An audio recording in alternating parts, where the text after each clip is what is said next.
Je suis Élodie Delattre, directrice opérationnelle du campus des métiers et des qualifications Autonomie, Longévité, Santé. C'est un réseau d'acteurs qui regroupe des lycées de l'Académie de Lille, publics et privés, des universités, des centres de formation continue, des entreprises, des partenaires institutionnels. Et ensemble, ils organisent pour les apprenants de l'Académie des actions qui leur permettront de s'orienter vers l'un des 30 métiers qui concourent au maintien de l'autonomie, de la longévité et de la santé. Ça représente une soixantaine de formations du CAP au Bac+8. Et ce campus est né parce qu'il y a en région Hauts-de-France de gros besoins de recrutement dans ces métiers, qui sont des métiers qui vont permettre aux futurs professionnels un véritable épanouissement, puisqu'on est dans des métiers de cœur, des métiers où on donne de soi et qui permettent réellement un réel parcours professionnel.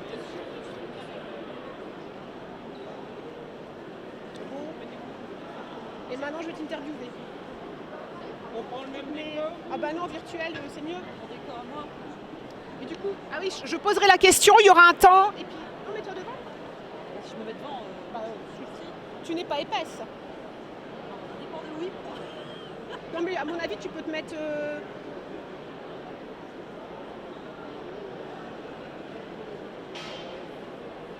Vous pouvez peut-être vous-même vous Ouais, rapprocher je pense, un petit hein. peu. Oui, comme ça, c'est très bien. Et cool.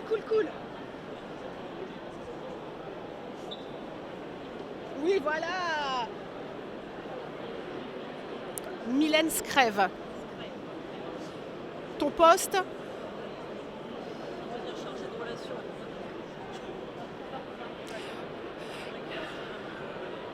Vous essayez de ne pas bouger, seulement madame vous donnera le micro. Oui. Et puis tu le mets comme ça et tu me regardes. Et tu regardes, tu vois, moi je me mets là comme ça et regarde-moi, regarde pas, là c'est rouge mais tu me regardes moi. D'accord? On y va? Mylène Scrève, bonjour. Vous participez aujourd'hui au salon de l'étudiant de Lille Grand Palais. Est-ce que vous pourriez nous présenter votre poste et le réseau Adapt Service?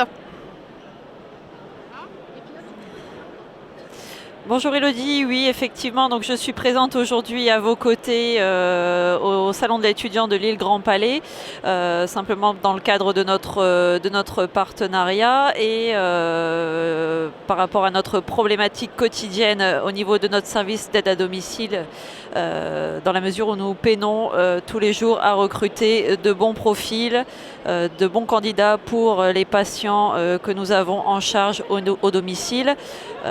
Aujourd'hui, nous avons des personnes qui sortent de qualifications avec des diplômes, mais qui n'ont pas forcément d'indication par rapport à la réalité du terrain. Et au jour d'aujourd'hui, c'est ce qu'on veut valoriser auprès de vous, à vos côtés, d'où notre présence sur ce salon.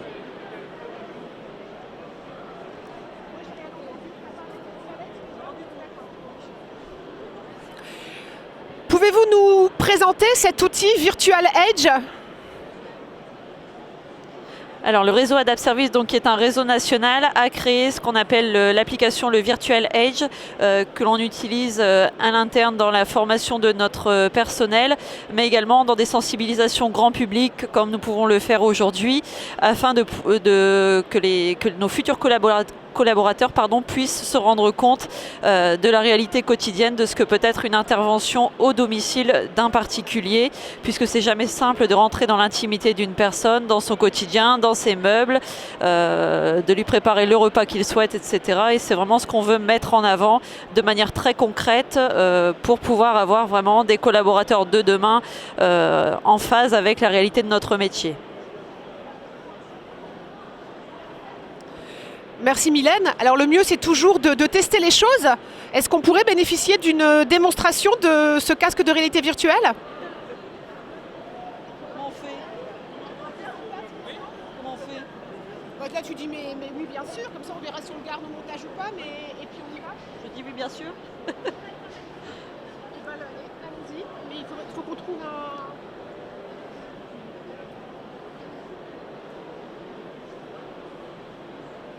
Il faut qu'on trouve quelqu'un. Faut qu'on trouve un volontaire pour tester le casque. Oui. Et puis qui nous commente ce qu'il vit. Oui. Alors là, ma collègue, elle dit... Attends, bon, on a besoin d'un cobaye.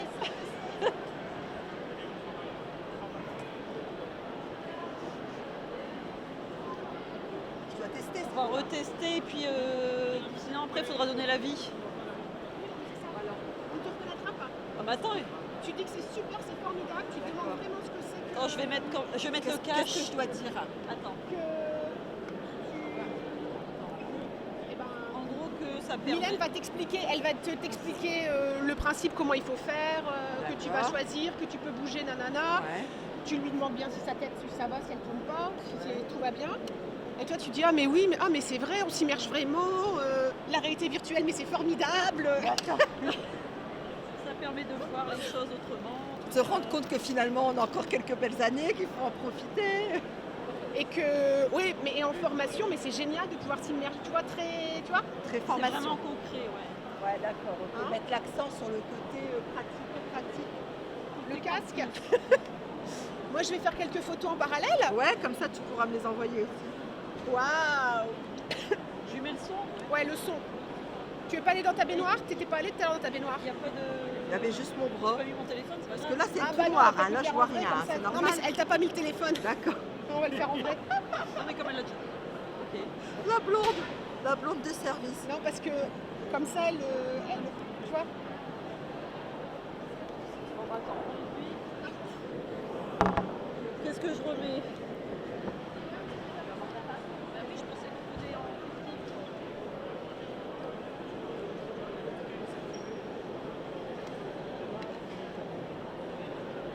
C'est un Oculus celui-là?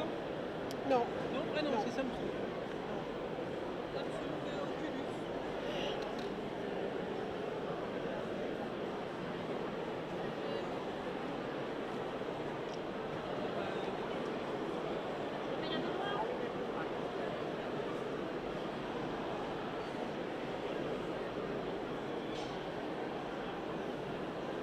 Peut-être que je réponds à la question avant de lancer le truc, non? Faut que je réponde à ta question avant de. Ah tu as pas répondu? Bah non. Ah, je peux en faire. Ouais on va refaire là. Attention ça sera. Mais moi que j'entends pas en fait. Tu sais je te fais Je le sais. pour t'encourager. Mais j'entends rien. T'as peut-être dit plein de conneries. Mais je ne le saurai qu'au montage.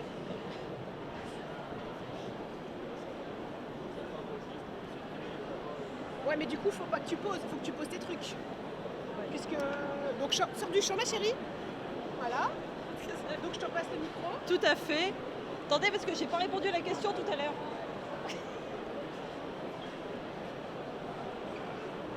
T'avais dit ce que c'était que virtual edge quand même. Oui, il me semble.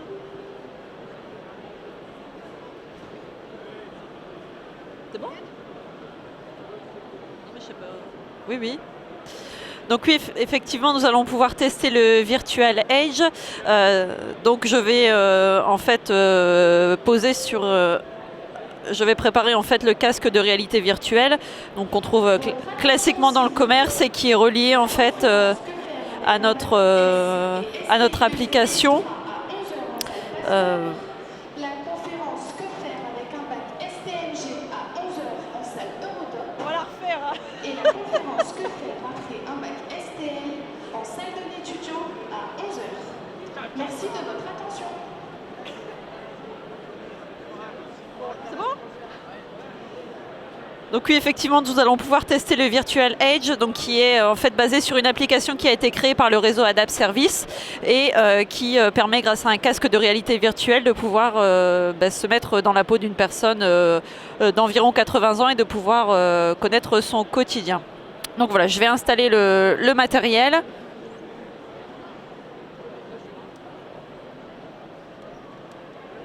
C'est bon?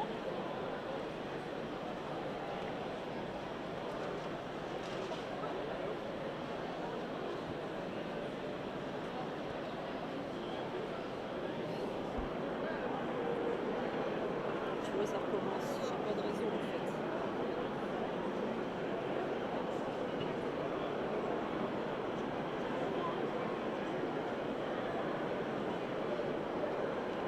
Pas de son?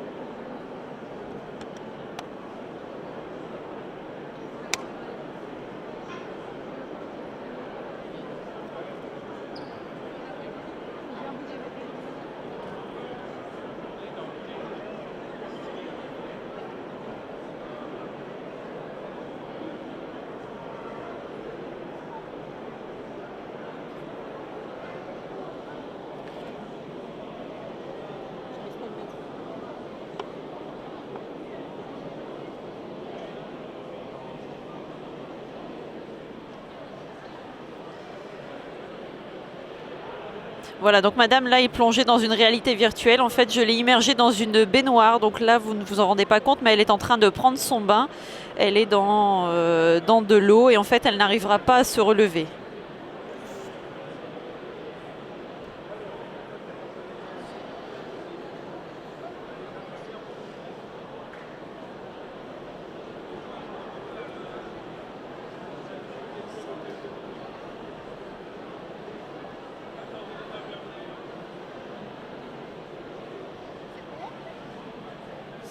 Alors Ingrid, attends, je vais moi te prendre, si on arrive quand même, si tu peux le tenir avec tes doigts comme ça Ingrid, t'arrives à le tenir avec tes doigts, je vais te prendre en photo avec par-dessus. Ou alors il faut l'enlever, c'est ça? Il faut enlever le téléphone. Je vais te prendre en photo si ça t'embête pas Ingrid. Et je vais bouger.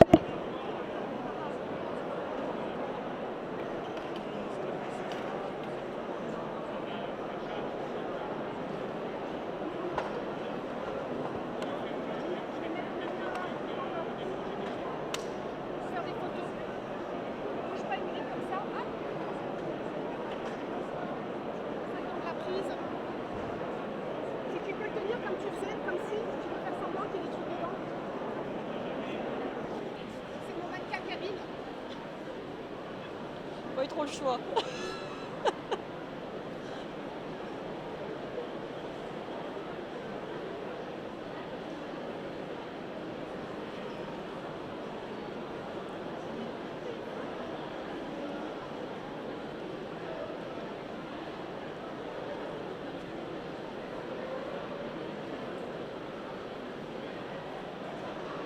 C'est bon?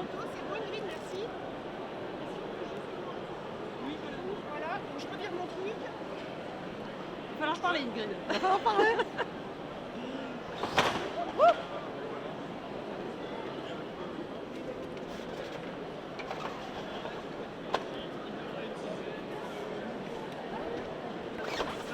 Là.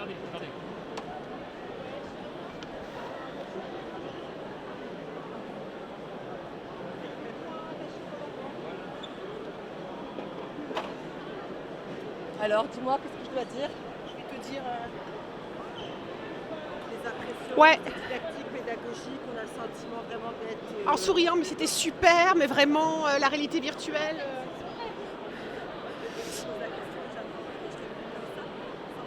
Je te pose la question, je te passe le micro, tu le colles et tu réponds. On coupe après. Vous venez de tester ce casque de réalité virtuelle. Vous venez de tester ce casque de réalité virtuelle et le Virtual Age développé par Adapt Service. Est-ce que vous pouvez nous livrer vos impressions à chaud? Alors, je suis agréablement surprise. Je ne pensais pas qu'on pouvait avoir cette sensation juste en mettant un casque. C'est la première fois que je découvre la réalité virtuelle et la sensation d'être un petit peu ankylosée par l'âge, on va dire. Donc néanmoins, je trouve quand même que cette approche en matière de formation ou d'enseignement est très didactique et pédagogique parce qu'à la fois, on appréhende les difficultés d'un corps qui vieillit et en même temps, l'approche que peut avoir une aide à domicile ou une auxiliaire de vie qui finalement est proche de l'individu. Voilà. Merci. Merci à vous.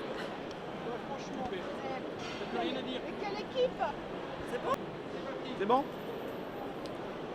Bien, nous sommes en compagnie des étudiants et étudiantes du BTS photographie du lycée Jean Rostand de Roubaix, lycée qui est lycée support du campus images numériques et industrie créative. Ces étudiants sont en train de faire un petit studio photo à la manière des studios Harcourt de Paris, c'est-à-dire une prise de vue du buste ou du visage sur fond noir avec un éclairage un peu particulier, voilà, qui est la spécialité du studio Harcourt. Voilà. Donc ces étudiants sont en statut scolaire, à savoir que l'année prochaine, il y aura également au lycée Jean Rostand des apprentis dans le même domaine.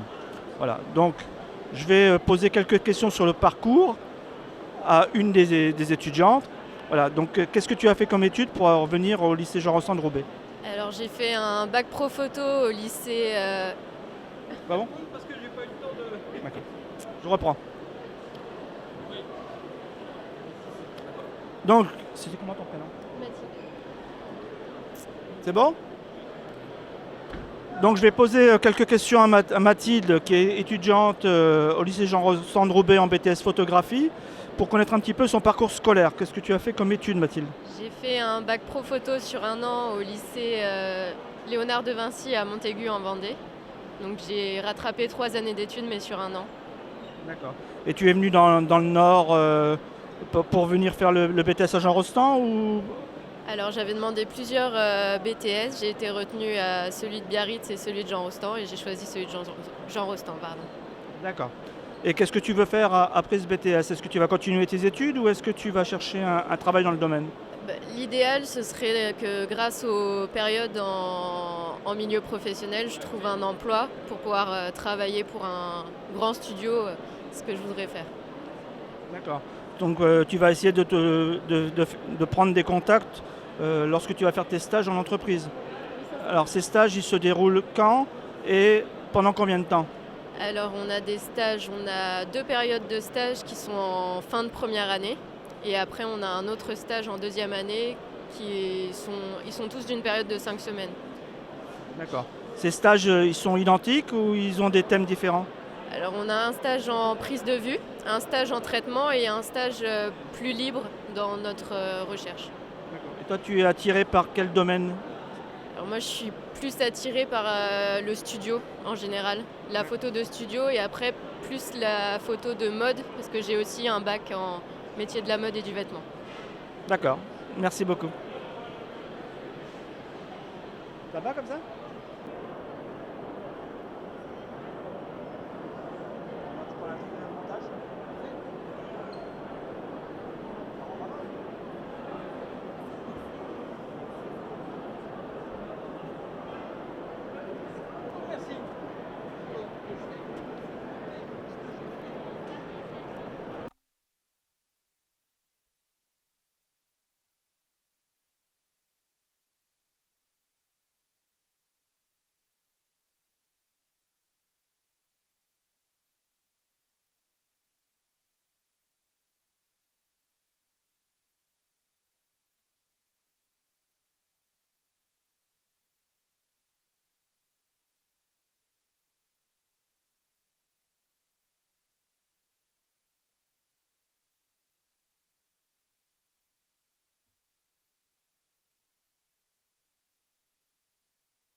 Bon, attention les gars, ça rigole plus. Bonjour. Donc Patrick Auchard, directeur opérationnel du campus des métiers et des qualifications des travaux publics des Hauts-de-France. Donc là, je vais vous présenter l'équipe au salon de l'étudiant des 10, 11 et 12 janvier. Donc, alors d'abord, monsieur Jean-Gérard Beauvois. Bonjour, monsieur Beauvois, proviseur du lycée Jean Prouvé du bâtiment et du génie civil, membre du campus des travaux publics. Madame Charlotte Lessombre, Fédération des travaux publics. Bonjour, je représente la Fédération des travaux publics Hauts-de-France, 620 entreprises sur le territoire, 24 000 salariés. Donc, monsieur Jean-Marc Artaud, lycée Pasteur Hénin-Beaumont. Tu as tout dit. Bonjour, donc Jean-Marc Artaud, directeur délégué aux formations du lycée Pasteur, où nous réalisons le BTS Travaux publics en formation initiale statut scolaire. Alors bonjour, Olivier Griffoin. Donc nous on est plutôt du versant sud de cette grande académie des Hauts-de-France, donc le lycée de Beauvais en Picardie. Je suis le DDF, donc directeur délégué aux formations du lycée.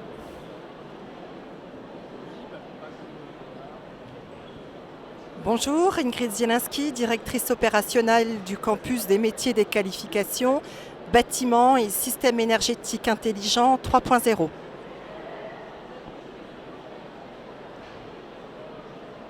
Bonjour, monsieur Michaud, Christian, je présente les lycées des métiers et des travaux publics du lycée de Breuil-la-Bussière. Donc tous les métiers, conduite jusqu'à la maintenance. Donc ici, bien.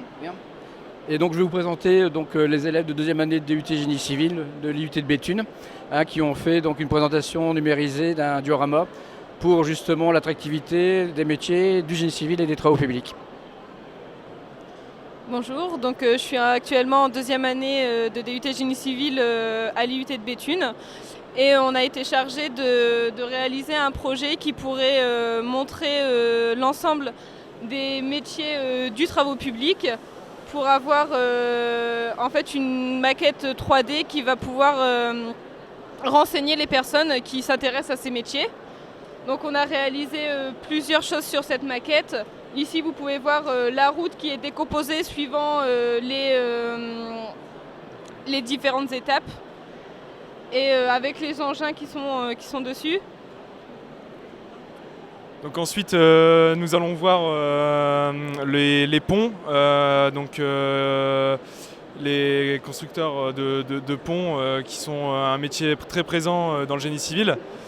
Nous verrons aussi les tunneliers qui sont une profession très présente dans le génie civil également. Et, voilà. Et le ferroviaire n'est pas représenté sur cette maquette.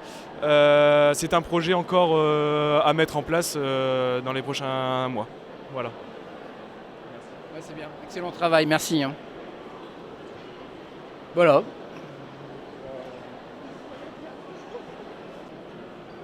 Oh, regarde, Gruzaski se fait interviewer aussi. Ah oui. Donc bonjour, donc toujours sur le salon de l'étudiant, des 10, 11 et 12 janvier. Donc devant moi, deux éminents directeurs délégués aux formations, donc le lycée Branly et le lycée Jean Prouvé de l'Homme. Bonjour à vous, Régis Lenis, directeur délégué à la formation du lycée Branly à Boulogne-sur-Mer. Notre établissement qui est situé sur la côte d'Opale fait partie du campus des métiers et des qualifications du travaux public depuis maintenant quasiment le début de la création du campus et il permet donc de réaliser un maillage territorial au niveau du campus. Nous, notre partie est plus vers la côte d'Opale, entre Dunkerque et le Grand Littoral qui va jusqu'au début d'Abbeville. Voilà. Donc Marc Boutez, je suis donc directeur délégué à la formation au lycée Jean Prouvé à l'Homme, donc lycée lillois. Donc également membre du campus des métiers et des qualifications des travaux publics depuis l'origine du campus, qui est le premier campus donc, de la région. Effectivement, donc nous sur des formations de niveau BTS essentiellement, donc BTS travaux publics d'une part, pour lequel nous accueillons 13 apprentis, et le BTS, donc métier du géomètre topographe, pour lequel nous accueillons également une quinzaine d'apprentis. Et également un BTS technico-commercial, qui permet de travailler dans le négoce de matériaux des travaux publics. Donc ces formations, effectivement, sont également, j'allais dire, approvisionnées par des jeunes aussi qui ont déjà démarré leur formation, leur baccalauréat, dans d'autres établissements qui sont également membres du campus des métiers et des qualifications. Donc effectivement, on bénéficie de ce, comme l'a dit mon collègue précédemment, de ce travail en réseau et de ces échanges qui permettent j'allais dire, de sécuriser parfois ou d'offrir des parcours à des jeunes, à des apprenants au sein du campus, et quel que soit leur niveau de formation, et de leur proposer donc de nouveaux débouchés, de nouvelles offres de formation dont ils n'avaient peut-être pas la connaissance auparavant. Et le campus à ce niveau-là permet justement de développer des parcours qui leur sont intéressants. Voilà. Voilà, bah merci. Tu vendras du sable Un projet avec l'Île de France et à la FRTP l'Île de France et à nous et je parle à elle pour aider des collégiens et faire une semaine en immersion d'entreprise. Alors on a approuvé un peu parce que nos prédécesseurs Armand Scrève, lui, il faisait des visites, il envoyait des. Depuis que je suis là, on est plus sollicité très peu par les collèges. Donc moi je connais même plus les proviseurs des collèges, les responsables d'orientation, donc je ne sais pas quel est le collège propice. Ce qui se passe, c'est que moi, dans mon idée, mais je vais dire peut-être un peu gros, mais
C'est parti. Donc là, ah d'accord, comme ça, ok. Donc vous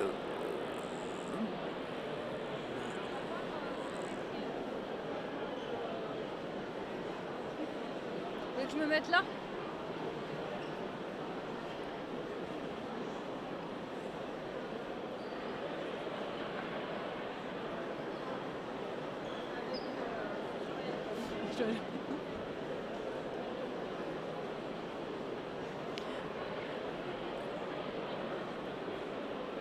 Donc, bonjour, Maude Cocheteux, directrice opérationnelle du campus Tourisme et Innovation Hauts-de-France.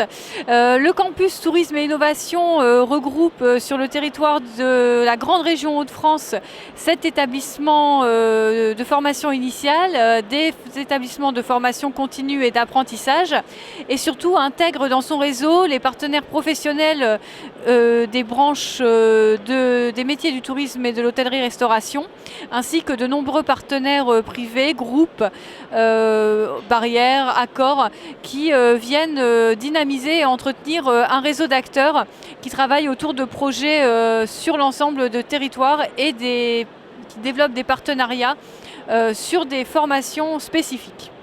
Notre présence aujourd'hui sur le salon est essentielle. Les métiers de l'hôtellerie, restauration et du tourisme sont des métiers en tension qui donnent aux jeunes des perspectives d'emploi importantes et des perspectives à long terme de développement de leurs projets personnels. L'opportunité aujourd'hui d'être présent sur ce salon nous permet de toucher un grand nombre de jeunes issus de différentes formations et qui peuvent à certains moments de leur cursus intégrer nos formations et arriver vers des métiers en tension qui offrent des perspectives intéressantes de travail.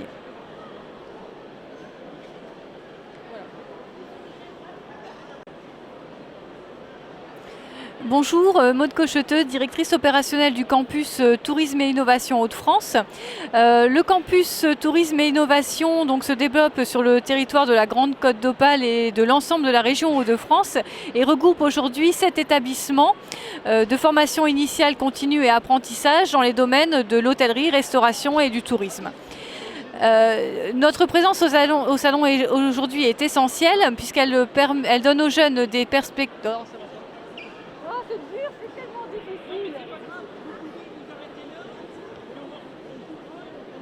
Ah d'accord.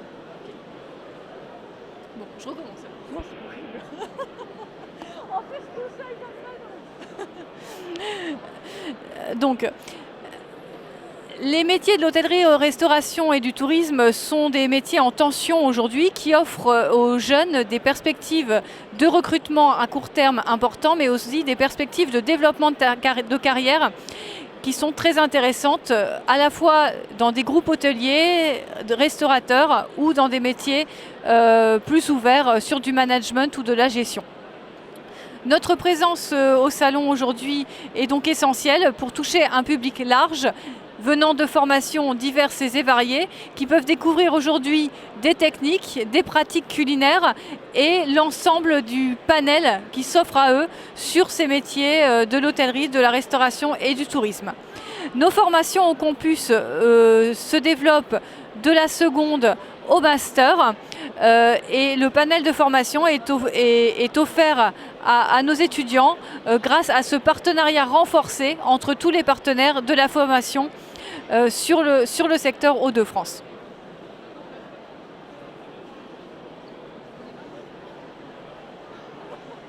Le problème, c'est que j'ai pas entendu ce que tu as dit, quoi. J'ai dit que le campus regroupait 7 établissements support, du bac-3 au bac plus au master, et sur le métier d'hôtellerie, restauration et du tourisme. Que la perspective, notre présence aujourd'hui était essentielle pour toucher un grand nombre d'acteurs qui répondraient à terme à des besoins sur des métiers en tension dans les secteurs qui offraient des perspectives de recrutement importantes à court terme, mais aussi des développements de carrière intéressants sur le long terme. Donc je ne suis pas rentrée du tout dans les formations. D'accord, donc moi je présente les formations. Voilà.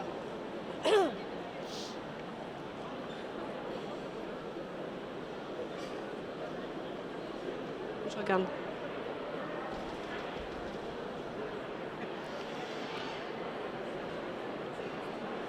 Oui, bonjour, Magali Hersois, directrice déléguée aux formations professionnelles et technologiques du lycée polyvalent Marguerite Yourcenar à Beuvry.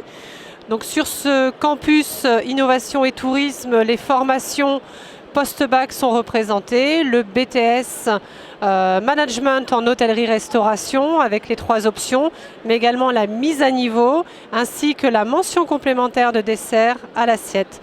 Toutes les voies de formation d'excellence dans les domaines de l'hôtellerie, restauration et tourisme sont présentes, à savoir la formation également en alternance, en apprentissage et également en formation continue pour adapter les parcours professionnels. C'est bon ? Vous voulez écouter ?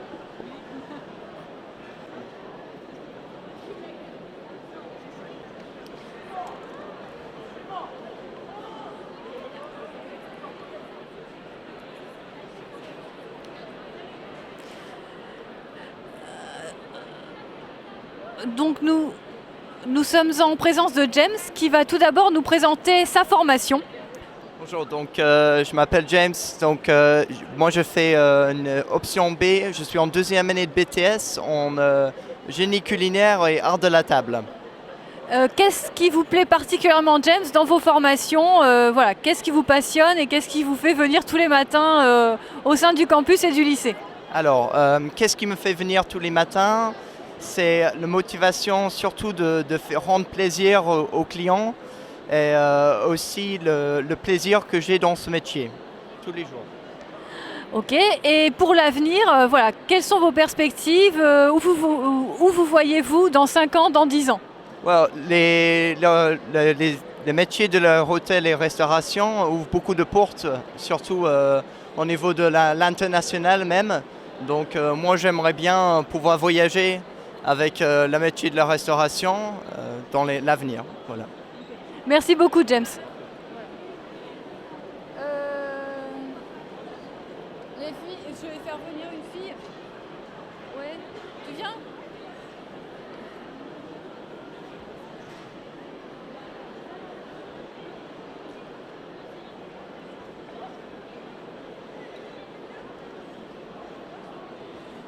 Bon, alors en gros, je vous pose 3 questions. Votre parcours, dans quelle option vous vous situez, enfin, votre parcours là où vous êtes aujourd'hui, ce qui vous plaît dans le métier, et là où vous voyez dans 5 ans, dans 10 ans. D'accord. Votre prénom? Léonie. Donc maintenant nous sommes avec Léonie qui va de la même manière vous représenter son parcours et ses perspectives. Bonjour, alors je m'appelle Léonie, j'ai fait une mise à niveau et ensuite 2e année de BTS et je voudrais faire une mention pâtisserie ensuite et ensuite je voudrais voyager et découvrir le monde. Qu'est-ce qui vous plaît particulièrement dans la formation et dans les perspectives qui s'offrent à vous? Alors j'aime bien le fait qu'on voit vraiment tous les aspects de l'hôtellerie-restauration, la cuisine, le service, aussi le management qui est important pour le métier. Et les perspectives, c'est vraiment, on n'aura pas de souci pour trouver un métier par la suite et travailler dans de grands restaurants. C'est parfait, merci beaucoup Léonie.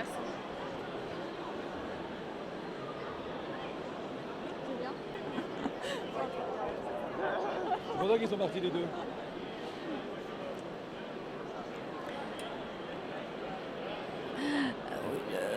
Donc, la présence au salon de l'étudiant permet au campus de démontrer tout le panel des formations et des techniques qui sont développées le long du cursus des étudiants. Et nous avons l'opportunité d'avoir ici un stand complet qui permet de mettre en œuvre un certain nombre d'animations qui rendent nos métiers et nos filières plus attractives. Oui, bonjour, donc, je suis Rémi Baucher, j'enseigne au lycée hôtelier du Touquet. Donc la présence de nos étudiants sur ce salon, c'est de partager leurs ambitions et leurs passions pour ces métiers. Alors là, aujourd'hui, on est en train de mettre en application les différentes tailles qu'ils ont eu l'habitude d'apprendre au lycée hôtelier et de faire nos cuissons. Donc là, nous sommes en train de faire un wok de légumes.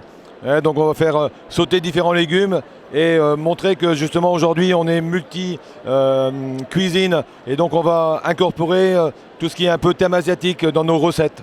Pour montrer qu'on est quand même des cuisines françaises mais à l'international. Et donc on essaie de partager cette passion avec tous nos jeunes. Voilà, et puis après on va attendre que le jeune se mette en pratique. Voilà.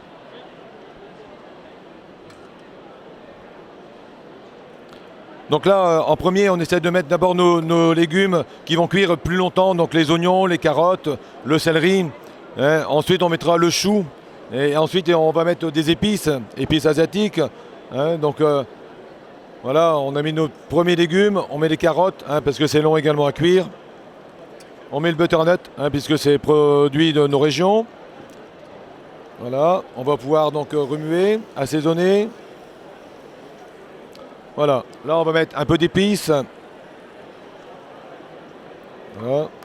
On va ajouter un mix d'épices avec de la cardamone, du paprika, du piment. On va lier avec un peu de sauce soja et ensuite de l'huile de sésame. Donc on est sur des cuissons très rapides et comme on fait un wok de légumes, on ne va pas oublier de mettre un petit peu de wok avec un peu de cacahuètes.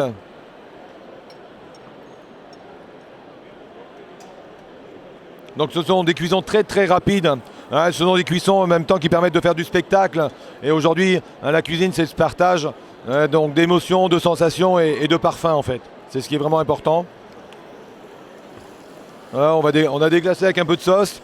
Et à la fin, on va juste assaisonner avec l'huile de sésame, puisque l'huile de sésame, on va l'utiliser plus ou moins à froid ou comme assaisonnement en fait, et comme parfum en fait. Et on va terminer donc là avec l'huile de sésame.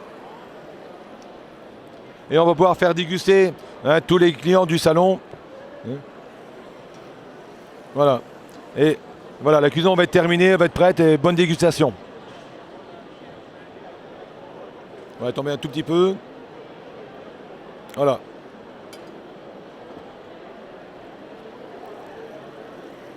Voilà, le chou, on va le garder croquant. Et on ne peut pas le sentir à la caméra, mais là, je vous assure que c'est très très bon et ça sent très très bon. On va pouvoir passer à la dégustation. Allez, on va pouvoir dresser. On y va, Olivier.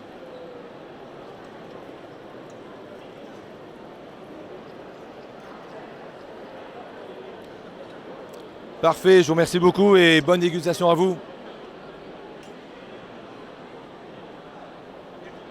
Mode, elle est partie. Mode.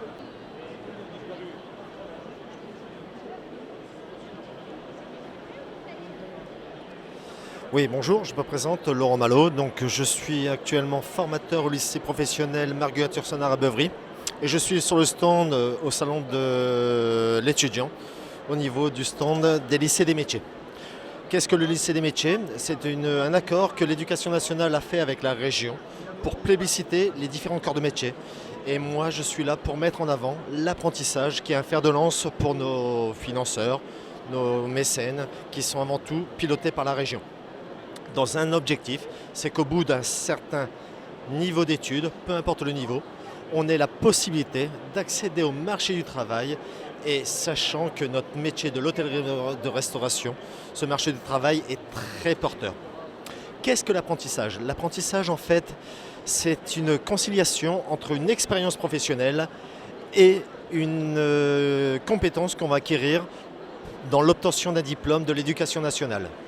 Ces compétences peuvent aller du niveau 5, CAP, jusqu'au niveau 3 pour l'hôtellerie-restauration BTS, en passant par le bac pro, aussi bien en hôtellerie, en production culinaire cuisinier ou employé de restaurant. Ces 3 modules de formation se font aussi bien dans tous les lycées professionnels, mais au niveau de Marguerite-Yourcenar, ça se fait au niveau également de l'apprentissage. Cet apprentissage, c'est une conciliation entre le corps de métier, nos maîtres d'apprentissage qui vont faire un contrat avec nos étudiants et via ce contrat qui peut durer 2-3 ans, vont leur donner la possibilité d'acquérir des compétences dans l'éducation nationale avec un diplôme et une expérience professionnelle qui est souvent un péché lorsque les jeunes sortent d'études. On leur demande non seulement d'avoir un niveau d'études, mais aussi l'expérience. Le contrat d'apprentissage fournit ces 2 aptitudes et ces 2 compétences. Voilà.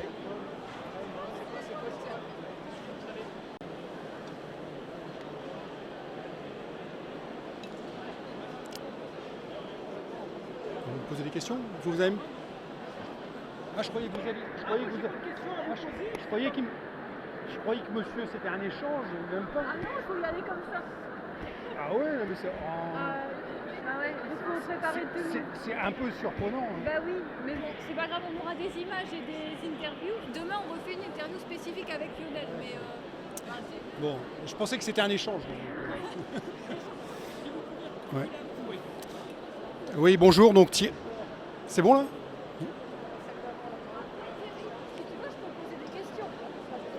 Ça va aller, ça. Voilà, bonjour, Thierry Cuvelier, proviseur du lycée hôtelier du Touquet. Voilà, donc ravi d'être présent à l'occasion de l'ouverture du salon de l'étudiant, présent au stand du campus des métiers et des qualifications, hébergé au lycée hôtelier du Touquet, et qui associe donc un certain nombre de nos étudiants aujourd'hui du lycée de Beuvry, mais aussi du lycée hôtelier du Touquet. Voilà l'occasion de montrer la diversité des métiers auxquels nous préparons dans l'hôtellerie et restauration, la cuisine, le service, le restaurant, avec toutes les facettes des métiers, allant bien sûr du bac technologique professionnel au BTS et aux licences par la suite. Voilà, donc des métiers qui sont fortement plébiscités, mais pour lesquels nos jeunes ont besoin d'être rassurés, d'avoir toutes les précisions sur les possibilités de poursuite d'études et les possibilités d'insertion professionnelle qui sont très nombreuses sur le territoire économique, sur notre territoire, mais aussi sur le territoire national. Voilà, donc nos professeurs ont l'occasion de montrer leur savoir-faire avec leurs élèves, et c'est l'occasion aussi de parler bien sûr des contenus de formation mais aussi des nombreux stages qui sont proposés à nos élèves et nos étudiants, notamment des stages à l'international, puisque dans nos établissements respectifs, je parle pour les lycées qui sont présents aujourd'hui, nous avons notamment des programmes de mobilité à l'international, ou des programmes type Erasmus+, qui permettent à nos jeunes de faire un certain nombre de semaines de formation dans des pays étrangers. Voilà. Je sais pas, c'est sûrement redondant avec des choses.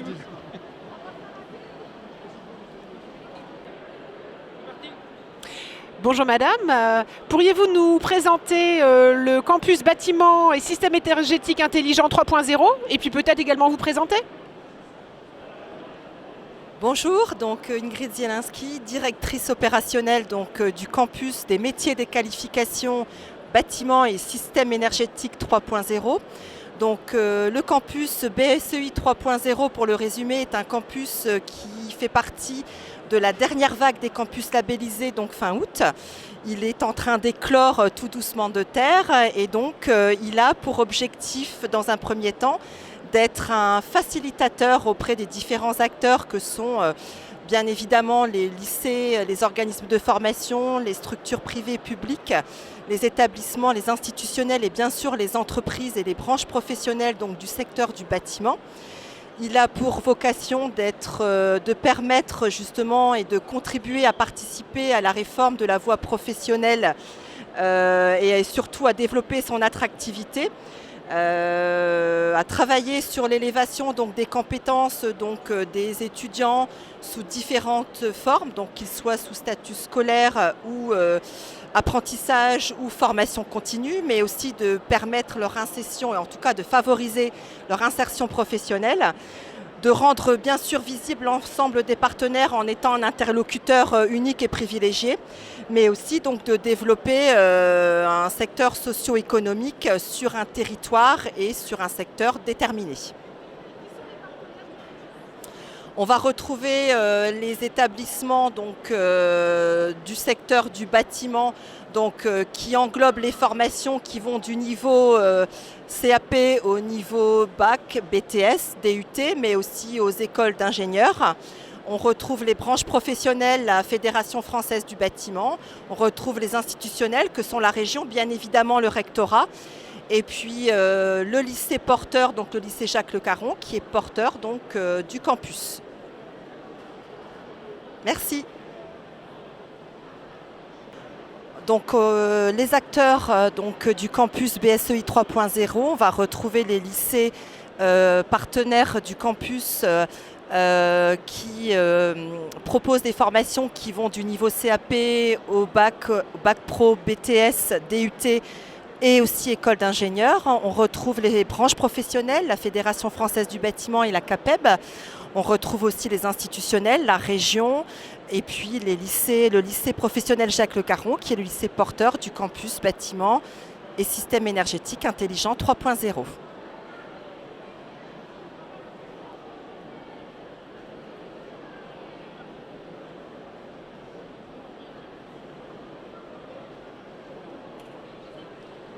Donc, bonjour, je m'appelle Alexandre Perche, je suis étudiant en deuxième année de DUT Génie Civil à Béthune.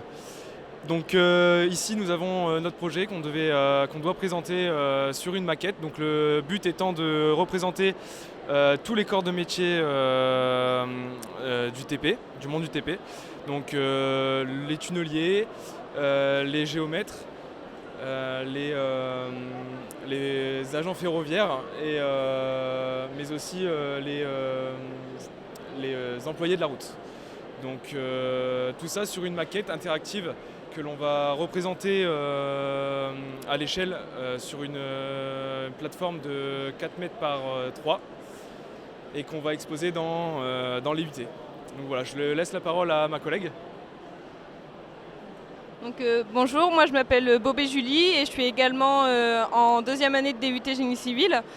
Donc au niveau de la conception de la maquette, on peut voir qu'on a surtout travaillé tout d'abord sur un pont qui par la suite va contenir aussi une ligne TGV afin de vraiment représenter l'ensemble des métiers de la route. Ici nous voyons donc plus précisément la route en elle-même où nous avons décomposé les différentes étapes de réalisation d'une route afin de vraiment détailler ce processus.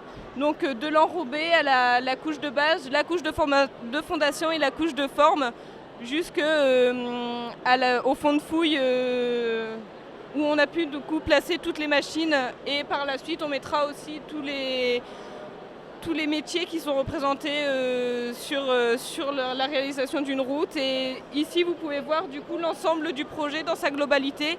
Donc ça sera une maquette interactive qui en sera tirée.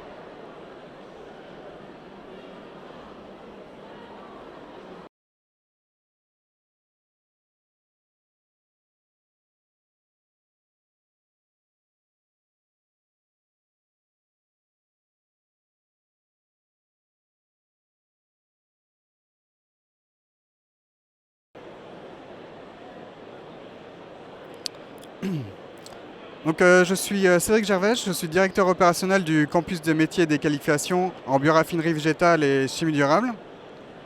Donc, ce campus est composé en fait de lycées, d'universités et d'entreprises autour de la thématique bioéconomie. Donc, la bioraffinerie végétale, c'est un peu à comparer à la raffinerie du pétrole, c'est-à-dire que comme le pétrole, les plantes sont constituées d'une infinité de molécules qui peuvent être extraites pour produire des carburants verts, des matériaux de construction, des crèmes de beauté, des produits d'entretien, etc. Quant à la chimie durable, en fait, c'est une chimie qui se veut respectueuse de l'environnement. C'est-à-dire que on va essayer d'utiliser des ressources renouvelables issues des matières premières végétales. On va essayer aussi d'utiliser des techniques qui produisent le moins de déchets. Si on obtient des déchets, on va essayer de les valoriser. Et également, dans la chimie durable, on va essayer d'utiliser des produits, des solvants qui ne sont pas nocifs ni pour l'homme ni pour l'environnement. Les objectifs du campus sont constitués de 3 axes en fait. Le premier axe, c'est la valorisation de la filière. Deuxième axe, c'est développer l'ambition des jeunes en leur donnant envie de poursuivre leurs études. Et troisième axe, c'est d'améliorer leur insertion professionnelle.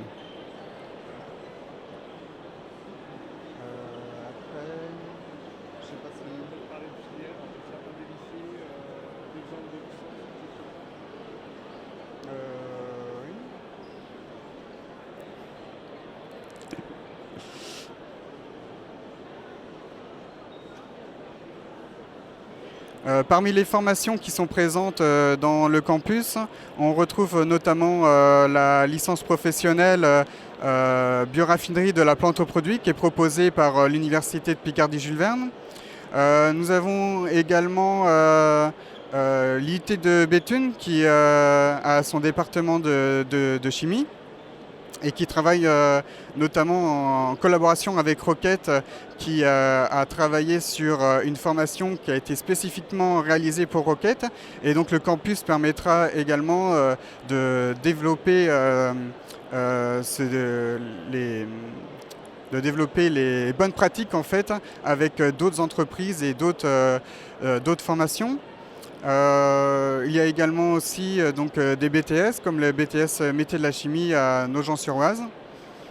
Et ça va également aussi jusqu'au master, avec les masters chimie présents à l'Université de Picardie-Jules Verne, mais également avec les écoles d'ingénieurs comme l'UTC à Compiègne ou l'ESCOM ou Unilassal Beauvais.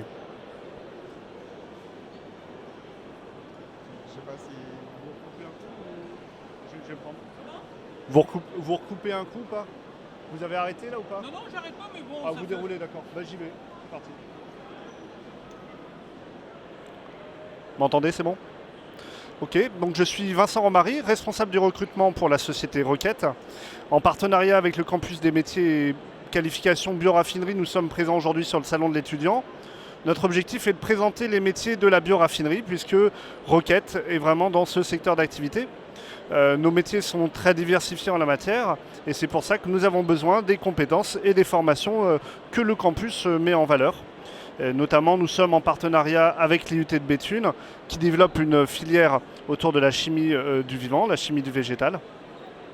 Et nous avons une diversité importante de métiers. Nous faisons appel à des écoles d'ingénieurs, à des niveaux de BTS, de licences professionnelles dans les métiers de la production, de la qualité, de la recherche et développement, et aussi de l'ensemble de nos filières, puisque nous travaillons sur des filières diversifiées de produits vers l'industrie pharmaceutique, l'industrie agroalimentaire, et des industries de manière plus générale qui ont besoin de ressources en matière de chimie verte ou d'autres produits. Donc nous intervenons notamment en production d'excipients pharmaceutiques qui nécessitent des compétences très pointues dans le secteur des médicaments et des excipients.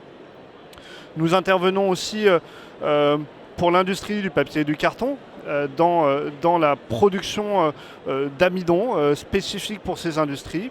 Et puis bien entendu dans l'agroalimentaire où nous sommes présents dans les sucres, mais aussi toute une série de produits, notamment autour de la protéine végétale et notamment la protéine de pois, qui permettent une substitution à certaines protéines animales et d'intégrer des régimes alimentaires spécifiques.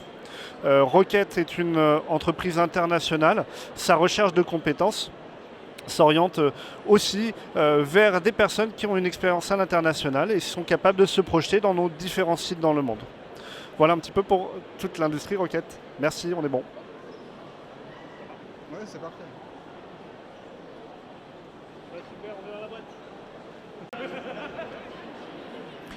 Le campus Tourisme et Innovation, qu'est-ce que c'est? Le campus Tourisme et Innovation, c'est un réseau d'établissements scolaires, d'entreprises et d'instituts de formation, d'universités au service de l'hôtellerie de restauration et du tourisme.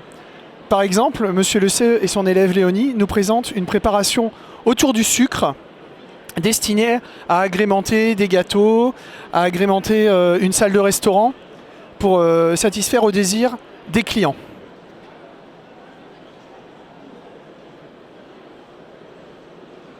On va changer de plan peut-être pour faire quelques trucs.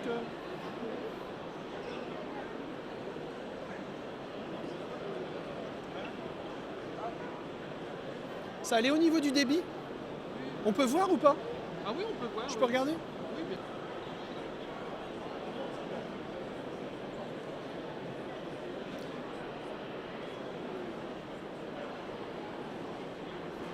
Ça tourne?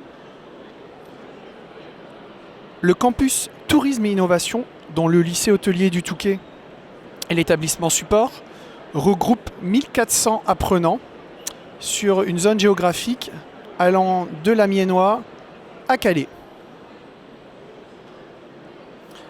Les entreprises de l'industrie hôtelière, les organismes de collecte, l'université sont autant de partenaires de ce campus autour des établissements scolaires et des instituts de formation. C'est ainsi que les jeunes du campus sont formés du CAP jusqu'au Master 2.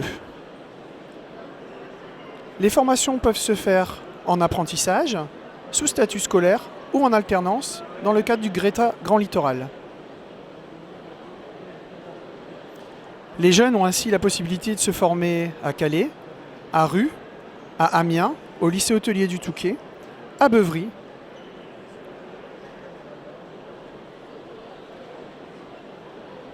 Les métiers préparés vont du serveur au cuisinier en passant par le service en chambre et les métiers du tourisme.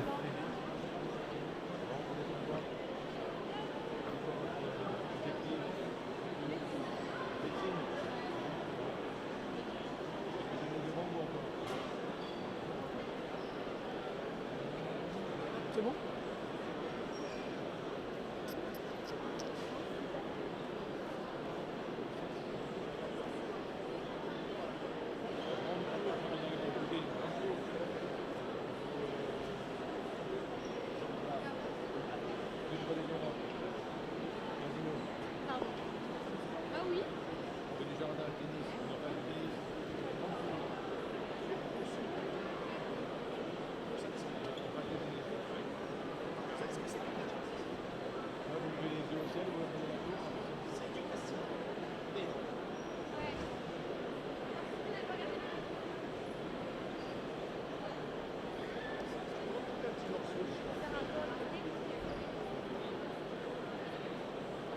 suffira d'un signe pour vous faire venir au lycée hôtelier du Touquet?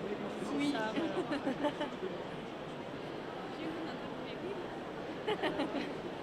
Vous voulez essayer? Je pense pas que ce soit trop mon truc. On risque de tout gâcher. Je veux bien le goûter, mais... Ça se mange pas. Ah bah... C'est uniquement décoratif. Par contre, si vous voulez, vous pouvez prendre un macaron. J'aimerais bien faire quelques plans sur la machine 3D également pour montrer un peu l'innovation. Après, on fait un plan large, comme ça, je ferai quelques commentaires avec. On fait un plan rapproché, après on fera un plan large, comme ça je ferai quelques commentaires, ça permettra de présenter un petit peu la finalité du truc. Je vous laisse faire, allez-y.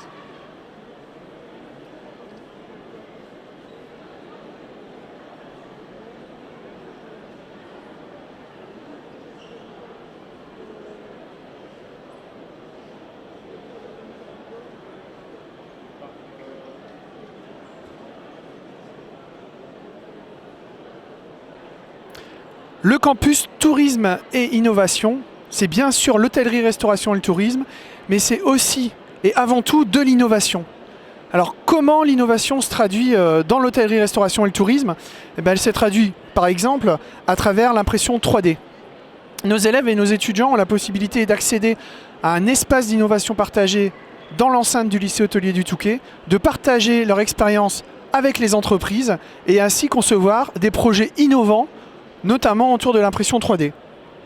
Par exemple, ce verre, qui pourrait tout à fait être servi dans un des bars ou un des palaces du Touquet ou de France entière, ce verre fait en collaboration avec l'entreprise Arc International, dont la partie supérieure est réalisée en impression 3D, afin de pouvoir mettre la paille ou le sucre tout en haut du verre.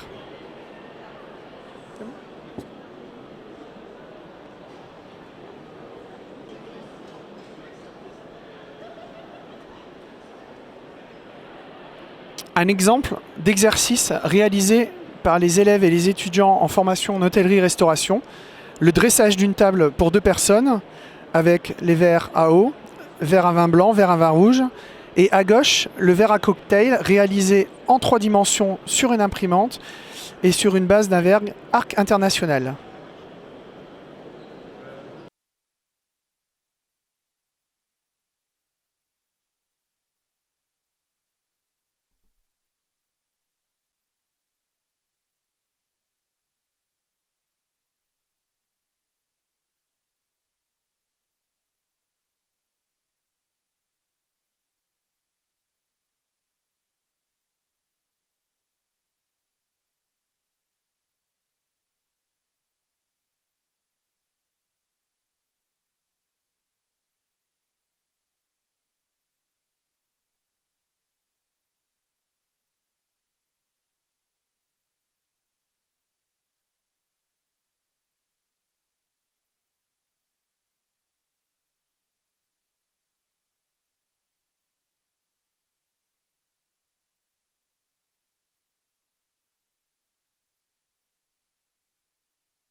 Est-ce que ça marche? Oui. Alors, est-ce que le président Camard est là, oui. Madame Lévesque, Madame Paranut.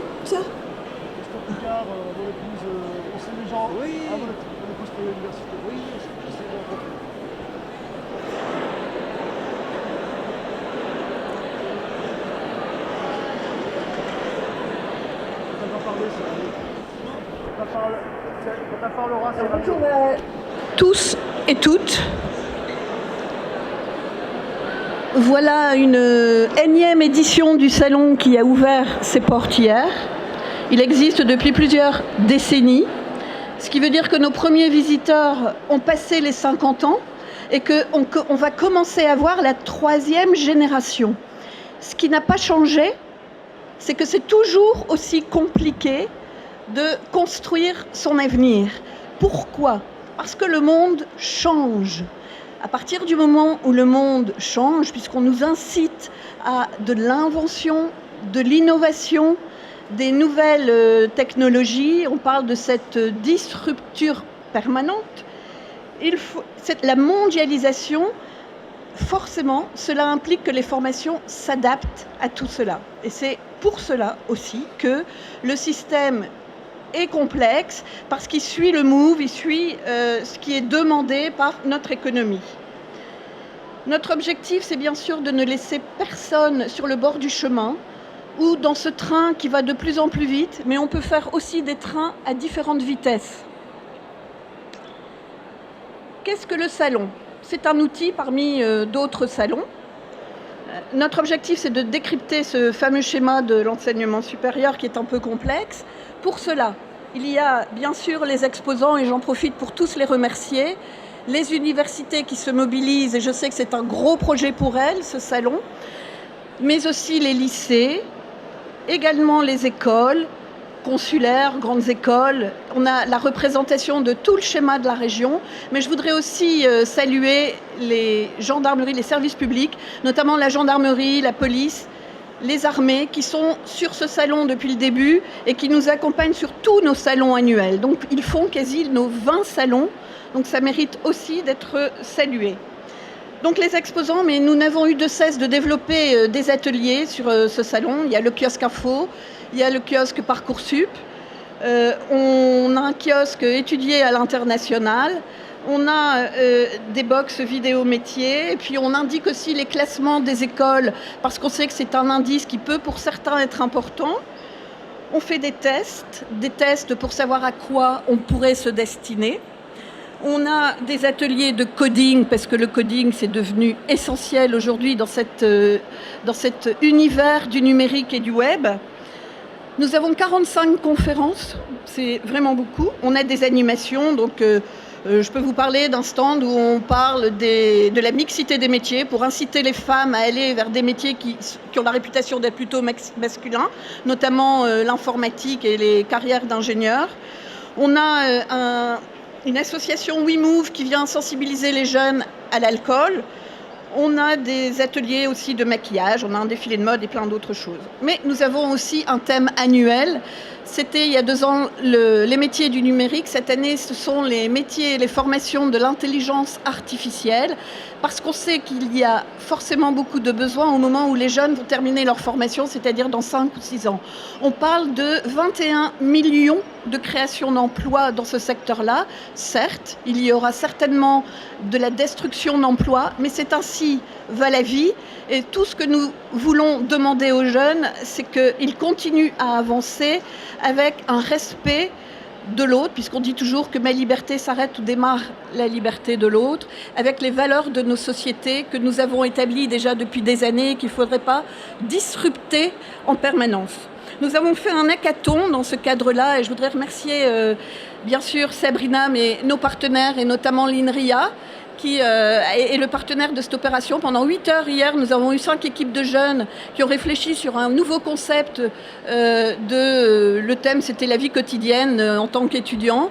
Et je laisserai après donc Madame Merlin, la directrice de l'INRIA, nous parler et remettre les prix de cet hackathon.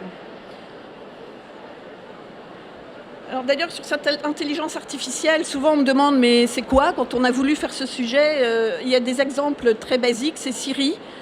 C'est la médecine qui est très, très, très demandeur de cette intelligence artificielle. Est-ce qu'il y a une déshumanisation derrière ? Pas forcément. Et on aura toujours des gens comme Pierre Rabhi ou comme Max Havelaar pour remettre un peu les choses dans le droit chemin. Quand l'homme avance trop vite, il y a d'autres hommes qui sont là pour freiner un peu. Ce que nous cherchons donc par le biais de ce salon, c'est de décrypter le schéma, d'aider le jeune à préparer un projet d'avenir, mais nous voulons aussi lui dire que l'univers des possibles n'est jamais fermé. À tout moment, il pourra se réorienter, il pourra faire quelque chose. D'ailleurs, la meilleure preuve, c'est quand on interroge les gens de 40, 50 ans, par rapport aux études qu'ils avaient faites, ils ne sont pas forcément dans le métier pour lequel ils se sont formés. Donc s'ouvrir, se former, c'est jamais inutile, mais c'est pas pour autant qu'en se formant, on se ferme des portes. On peut demander à certains d'être inventifs, d'être créateurs de sa propre entreprise. Finalement, nous sommes une terre d'entrepreneurs. J'ai envie de citer Paul Dubrul, j'ai envie de citer Bernard Arnault, LVMH, Gérard Mullier, Auchan, Jacques Durand, les cristalleries d'Arc, et puis bien sûr Bruno Bonduel. Mais il y en a plein d'autres et on voit plein de start-up. D'ailleurs, j'ai un petit exemple là, c'est Tipeee, qui est une start-up créée par un ancien d'une école de commerce qui était en responsabilité dans la grande distribution et qui s'est lancé pour créer sa start-up. Je vous invite après à aller découvrir ce qu'il fait, c'est tout à fait innovant et intéressant. Nous voulons donner leur chance et accompagner des jeunes qui ont passé l'étape des études et qui après créent leur propre entreprise. Construire son avenir, je vais reprendre, Madame Lévesque, quelque chose que j'ai vu dans vos vœux et que j'ai trouvé particulièrement intéressant. Vous avez envoyé une carte de vœux avec une citation de Charles Pépin. « La confiance en soi est un cadeau que les autres nous font. » Et nous voulons donner confiance aux jeunes parce que si on ne leur fait pas confiance, ils n'auront jamais confiance en eux. Et puis bien sûr, avoir envie. L'envie, c'est le moteur de toute action. Oui, le salon est utile. C'est un grand café du commerce. Au moment où on parle qu'il n'y a plus de café et où on ne peut plus échanger, c'est le café du commerce avec des relations humaines. À l'heure où tout le monde passe des heures derrière son écran, nous voulons être l'événement rare qui est basé sur les relations humaines. J'ai un petit regret depuis le temps que ce salon se mène. J'ai beaucoup vu Pierre Mauroy sur le salon, j'ai beaucoup vu les adjoints au maire de la ville de Lille. Je regrette de n'avoir jamais pu accueillir le bourgmestre de la ville dans laquelle cette manifestation se passe et qui n'a jamais pu voir le travail réalisé pendant un an par nos équipes à l'intention des jeunes. Maintenant, je voudrais remercier, je l'ai dit, les exposants, mais aussi tous les acteurs à côté de nous et bien sûr, avant tout, le conseil régional et puis Madame Lévesque et le recteur avec lequel nous travaillons. Nous avons une conférence demain sur Parcoursup. Le rectorat se mobilise dessus et nous les remercions. Je voudrais aujourd'hui, plus que n'importe quelle autre année, dire merci à mon équipe. Alors je vais vous les citer. C'est Dimitri, c'est Mathieu, pardon. Honneur est fait aux hommes parce que j'en ai un peu moins que de femmes. Mais il y a aussi Joséphine, Johanna, Morgiane, Audrey, Khadija, Natacha, Sylvie, Corinne, Sabrina, Juliette, Eugénie. Et bien sûr, mes deux plus proches collaboratrices que sont Flavie et que sont Séverine. Je voudrais vraiment qu'on puisse les applaudir. Et je voudrais terminer sur une citation de Léo Lagrange qui disait « N'ouvrons pas qu'une seule voie aux jeunes, mais essayons de leur ouvrir le plus de voies possible. » Voilà. Eh bien, je vais laisser la parole maintenant à Madame Merlin pour la remise de prix de cet hackathon. Voilà.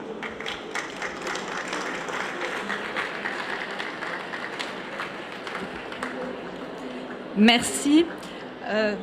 Bonjour à tous et à toutes. Je suis particulièrement heureuse d'être parmi vous ce matin pour remettre ce prix. Et je suis fière qu'INRIA, qui est un institut de recherche spécialisé dans les sciences du numérique et qui a parmi ses missions prégnantes la formation des jeunes par la recherche, dans le cadre de master, dans le cadre de doctorat. Je suis fière qu'INRIA soit partenaire de cet événement majeur qu'est le Salon de l'étudiant. Alors INRIA est membre d'une alliance régionale qui s'appelle Humane et qui a pour objet de fédérer les recherches en intelligence artificielle au niveau de la région. Et donc si je parle ce matin et si je remets ce prix, c'est pas au nom du seul INRIA, c'est bien entendu au nom des partenaires académiques de la région, le CNRS, l'École centrale de Lille, l'IMT Lille-Douai, l'Université d'Artois, l'Université de Lille, l'Université de Picardie-Jules Verne, l'Université du Littoral Côte-d'Opale, l'Université Polytechnique des Hauts-de-France. L'intelligence artificielle, c'est un grand enjeu. Les acteurs académiques sont réunis, sont unis et doivent s'unir avec les acteurs économiques pour gagner ce challenge de l'intelligence artificielle dans notre région et pour nos étudiants et pour nos formations. Donc l'intelligence artificielle, elle est déjà beaucoup utilisée dans nos quotidiens, elle va l'être de plus en plus. On peut citer par exemple le diagnostic automatisé par système d'intelligence artificielle dans la santé, le cancer de la peau, le cancer du sein. On peut penser à la problématique du véhicule autonome qui n'est pas encore à l'état opérationnel mais pour lequel il y a déjà de nombreuses initiatives sur de nombreux sites, y compris ici. Et donc l'enjeu de cette intelligence artificielle, pour qu'elle puisse être acceptée par chacun d'entre nous, c'est de comprendre ce qui se passe. C'est-à-dire que l'enjeu de l'intelligence artificielle, c'est l'explicabilité. Il faut qu'un système d'intelligence artificielle fournisse à chacun d'entre nous une explication en termes intelligibles, pas en termes mathématiques ou en termes algorithmiques, mais une explication intelligible du pourquoi de la décision. Et cette explication intelligible, c'est le prérequis, c'est la condition nécessaire à l'acceptabilité de l'intelligence artificielle. Sinon, cette intelligence artificielle, elle va exclure. Elle va être une rupture dans notre société. Il y aura les savants, ceux qui auront suivi la formation, et il y aura les exclus qui vont subir. Donc la notion d'explicabilité, c'est le défi, c'est le challenge qu'a relevé l'Alliance régionale Humane. C'est-à-dire que nos travaux de recherche, ils portent sur cette notion d'explicabilité. Il s'appuie naturellement sur les chercheurs de talent, les vrais chercheurs de talent que nous avons dans les laboratoires de l'ensemble des partenaires que j'ai cités précédemment. Un autre enjeu de l'Alliance Humane, c'est de réaliser des formations innovantes en intelligence artificielle, qu'elles soient bien évidemment dans le contexte de la formation initiale, dans l'université que les étudiants vont rejoindre, mais aussi que ce soit des formations tout au long de la vie. Parce que l'intelligence artificielle, elle va faire évoluer les métiers, les emplois dans les entreprises. Et il faut que soient bâties des formations innovantes, accessibles à tous et accessibles aux dirigeants d'entreprise pour qu'ils puissent faire évoluer les métiers dans leurs propres entreprises, dans toutes les filières, de façon sereine pour les gens qui occupent les emplois et que ce ne soit pas de grandes boîtes noires qui sont imposées et subies, soit de réels inconvénients. Un autre défi que nous souhaitons relever avec l'Alliance régionale Humane, c'est celui de la collaboration avec les entreprises, de mieux fédérer cette collaboration avec les entreprises. Et un des leviers que nous avons identifié qui pourrait être innovant, c'est celui de favoriser la création de start-up par les étudiants que nous avons dans les laboratoires de recherche pour que les technologies innovantes que nous développons dans les laboratoires de recherche, elles puissent être portées par des startups qui puissent être les vecteurs de collaboration avec les entreprises. Alors chez INRIA, nous avons plusieurs équipes de recherche qui travaillent dans le domaine de l'intelligence artificielle et vous pouvez en voir sur le stand Humane dans le salon. Je voudrais juste citer deux exemples pour illustrer l'intelligence artificielle. Donc l'équipe Magnet, qui est une équipe commune entre INRIA, le CNRS, l'École centrale de Lille et l'Université de Lille, elle travaille sur comment assurer qu'un système d'intelligence artificielle va respecter la vie privée, ne va pas dévoiler des données personnelles.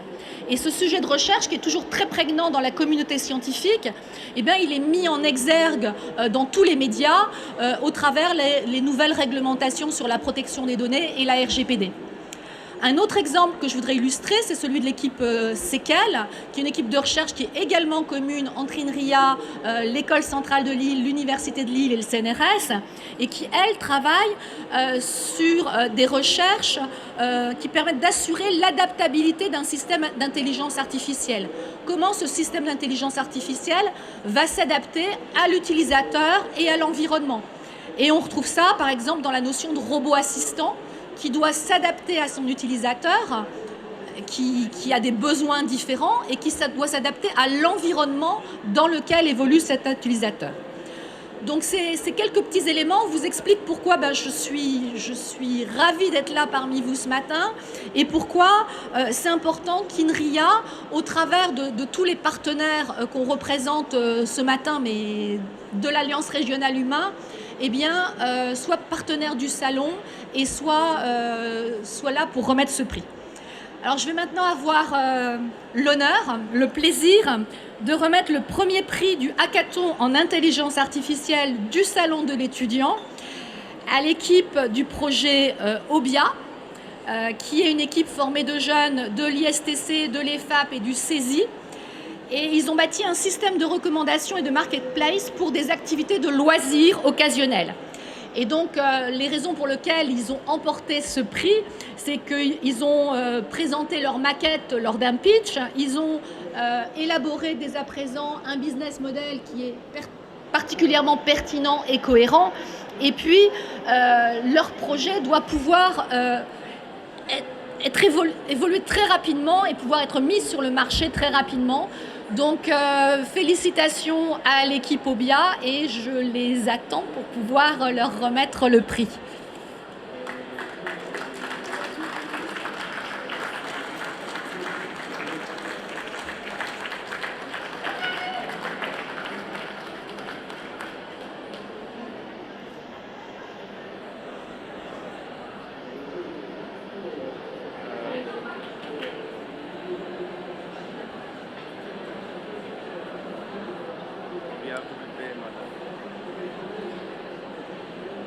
Alors, il n'y a que le logo INRIA sur le chèque parce qu'il n'y avait pas la place pour les 9 logos de l'Alliance. Mais je vous ai bien cité tous les partenaires et c'est un prix qui est remis au nom de l'Alliance Humane.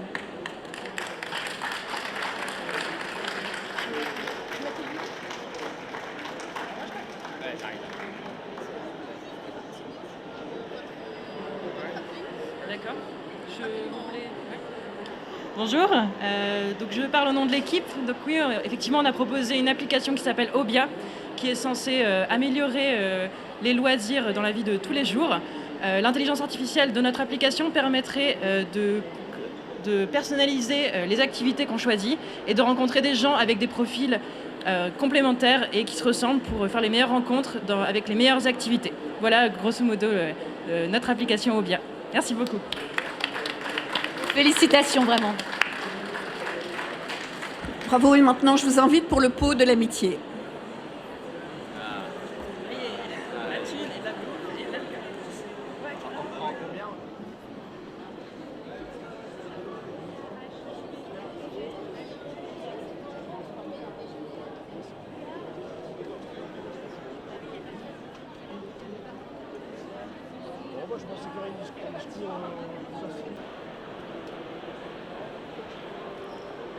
Bonjour, je m'appelle Olivier Talon, donc je suis enseignant en BTS conception de produits industriels au lycée du Hainaut à Valenciennes. Et on vient présenter nos filières qui sont associées au campus des métiers, donc du ferroviaire, de l'industrie, de l'automobile et de l'écomobilité. Voilà, donc on a fait le choix de venir avec des étudiants qui présentent un petit peu le travail qu'ils font au lycée et puis les futurs métiers qu'ils vont exercer. Donc là on est sur un métier de conception de produits dans un bureau d'études, donc une personne qui va être en charge de concevoir tout ou partie d'un mécanisme, de le dimensionner et de le modéliser pour qu'ensuite il puisse être fabriqué. Donc là notre étudiant il est en train d'intervenir sur donc un moteur de pompe à eau de voiture. Vas-y, voilà. Donc là, il a la maquette 3D qui a été réalisée sous CATIA. Et l'objet de son travail, c'est de modifier une pièce qui était usinée. Donc là, moi, j'ai un prototype de la pièce usinée pour en fait changer le mode d'obtention de la pièce et réaliser une pièce qui va être moulée. Voilà, donc il travaille à partir des surfaces fonctionnelles et puis il va modifier les formes. Et ensuite, pour valider son travail, il va pouvoir utiliser ici une imprimante 3D qui va permettre un petit peu de valider le prototype qu'il aura modélisé dans sa maquette. Voilà. Donc après, nos étudiants sont amenés à travailler dans les entreprises du secteur qui sont donc effectivement le ferroviaire, l'automobile. On peut citer Alstom, on peut citer Bombardier. Après, dans l'automobile, on peut citer Toyota pour les grosses entreprises du bassin. Et donc, ils seront amenés à venir travailler en bureau d'études pour concevoir en fait tout ou partie d'un train, d'une voiture, etc., etc. Ça va ? La fin. Bonjour, je me nomme Pascal Lebrecht, donc je suis formateur en BTS traitement thermique des matériaux. Alors qu'est-ce que le BTS traitement thermique des matériaux? En fait, c'est de modifier la structure du matériau et de l'adapter par chauffage et de l'adapter donc aux besoins techniques du client. Par exemple, ici, on a une pompe. Sur cette pompe, on a différents matériaux, des alliages aluminium, des matériaux ferreux et des matériaux cuivreux. Et chaque matériau a au moins subi un traitement thermique. Et donc, le travail d'un BTS traitement thermique des matériaux, c'est d'adapter donc le matériau aux besoins mécaniques de la pièce. Voilà. C'est pas évident.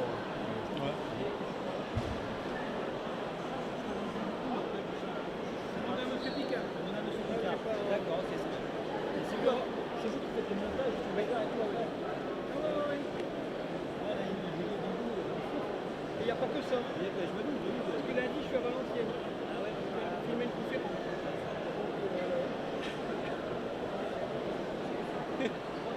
Ouais, vas-y. Attendez. Si on pouvait, nous, c'est avoir la petite maquette. Alors bonjour, je vais vous présenter un petit peu la structure CRC, donc construction et réalisation des ouvrages carrossés.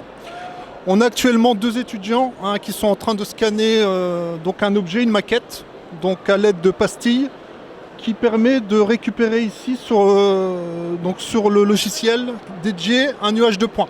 Donc pour obtenir par la suite un modèle virtuel 3D, pour faire ce qu'on appelle de la rétro-conception, donc pour améliorer ou optimiser un existant. L'objectif final, c'est bien de travailler sur un fichier qui va nous donner une pièce qui va être conçue et fabriquée. Alors on fait ça dans le domaine de la construction, le domaine ferroviaire, le domaine de l'automobile. Et la compétence première de nos étudiants, c'est la maintenance, la conception, bien sûr, la réalisation, mais aussi le contrôle qualité. Voilà. Donc la formation dure 2 ans. Elle a lieu au lycée du Hainaut à Valenciennes. Et on fait aussi de l'alternance au niveau de la conception, de la réalisation des ouvrages carrossés. Voilà. Donc voilà ce qu'il en est. Donc on fait aussi tous les ans des portes ouvertes. Donc éventuellement, si vous voulez avoir des informations beaucoup plus précises, on sera heureux de vous accueillir au lycée. D'accord ? Merci. Au revoir. Alors on va essayer de vous faire une petite démonstration via nos 2 étudiants de CRC. Donc ils sont en 2e année. Alors on va faire un petit résumé de la rétroconception. Donc voilà. Donc Tristan, tu peux nous expliquer un petit peu le processus, s'il te plaît? Là, en gros, je suis en train de scanner la surface. Ah bah, c'est bon. On recommence?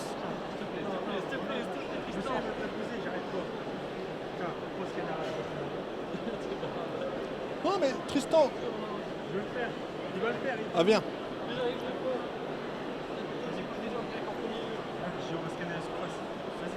Ça reste dans la maison, ne vous inquiétez pas. Ah mais c'est dur. Bon, on y va. Alors, on va essayer de vous présenter une petite manipulation sur la maquette avec nos 2 étudiants de CRC. Donc on va faire une petite démonstration succincte. Donc il y a Jimmy qui va procéder, donc après le calibrage de l'appareil, à un scannage de la maquette. Alors tu peux nous expliquer un petit peu en résumé hein, le processus s'il te plaît? Bon, pour commencer, le scanner il est basé sur des points. Donc le scanner il se repère à propos des points parce que sans points il se perd. Et grâce aux points, on refait un scan des surfaces pour reprendre les surfaces sur le logiciel. Et il a pour but de tout simplement avoir une version numérique de la pièce réelle. Donc voilà.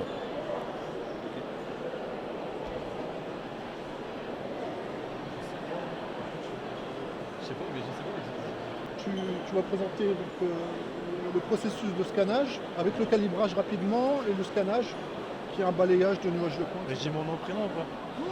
Je m'appelle Tristan, je suis BTS en CRC2, etc. Alors, rebonjour, on va vous présenter donc une manipulation avec nos deux étudiants de CRC2. Donc Tristan va vous présenter en condensé le processus de scannage. Donc est-ce que tu peux nous expliquer ce processus entre le début et la fin s'il te plaît? J'arrive pas. Du coup là je suis en train de scanner le bateau. En gros grâce aux petites magnettes qui sont sur le bateau, ça permet au scanner 3D de faire une petite référence par rapport à se faire un repérage. Et grâce à ces magnettes, le scanner 3D va pouvoir enfin scanner la surface.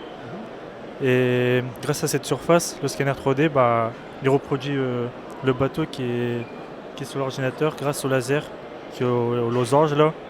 Et après il faut faire un mouvement de va-et-vient. Et après il faut bien respecter la lumière verte, la distance. Merci.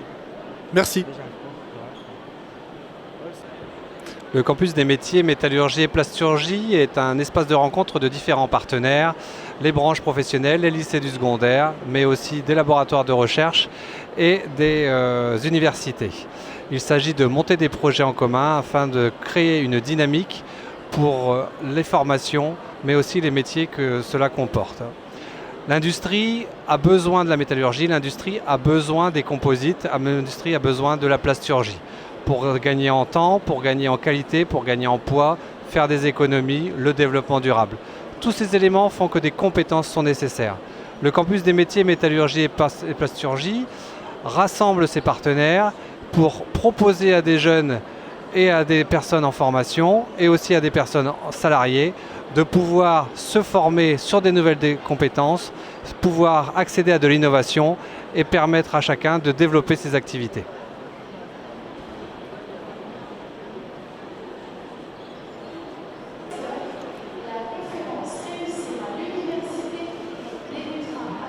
Le campus des métiers et des qualifications métallurgie et plasturgie est un espace de rencontre de différents partenaires.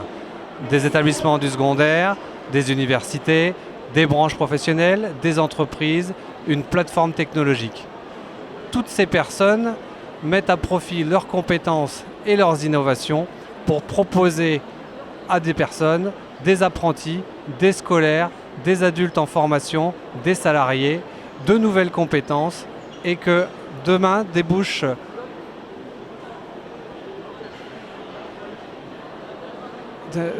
toutes ces personnes mettent à profit leurs compétences et leurs innovations pour pouvoir proposer des formations et des compétences de qualité. L'industrie, avec la métallurgie et la plasturgie, a besoin de gagner en qualité, a besoin de réduire ses consommations et pour cela s'appuie soit sur des métiers industriels, robotique, usinage et toutes les activités traditionnelles, mais aussi des remplacements de pièces par de la plasturgie qui permettent d'avoir des gains de productivité et des gains de consommation. Cela engendre des métiers, cela engendre des demandes des entreprises sur des types de formations auxquelles le campus des métiers et des qualifications peut répondre. Ce type de formation basé sur de l'innovation, basé autour de projets en commun développés dans le seul but de répondre à la demande industrielle, est accompagné par les branches professionnelles. Les branches professionnelles ont besoin aussi du campus des métiers et des qualifications afin de répondre aux demandes techniques et ressources humaines des différentes entreprises.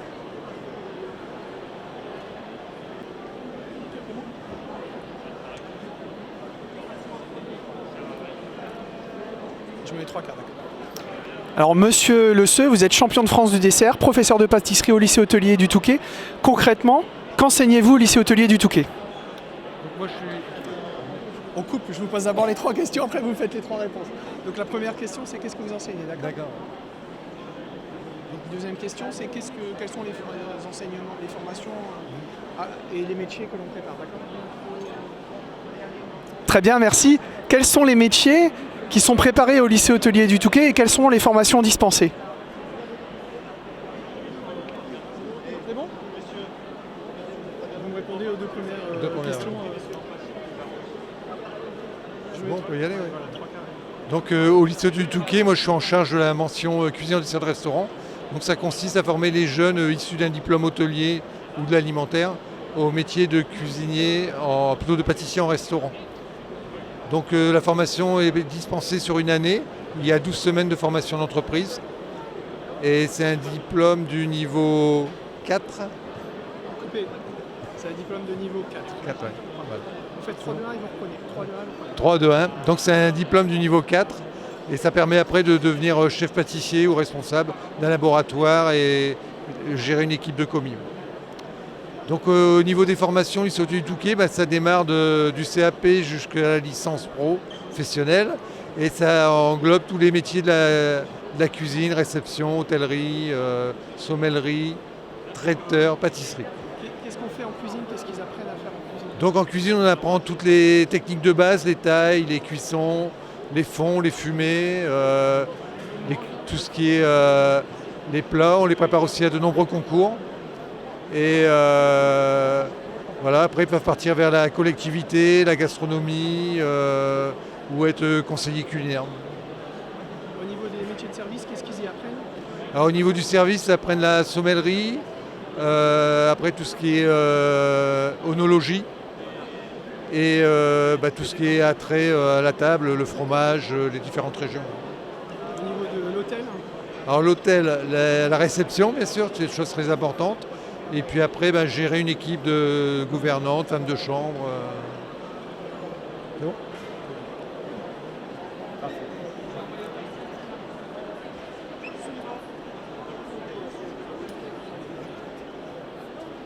On va peut-être le prendre après, je vais prendre Annie. Est-ce qu'il y a quelqu'un qui veut bien répondre à mes questions? On va faire un garçon, une fille. Vous viendrez après.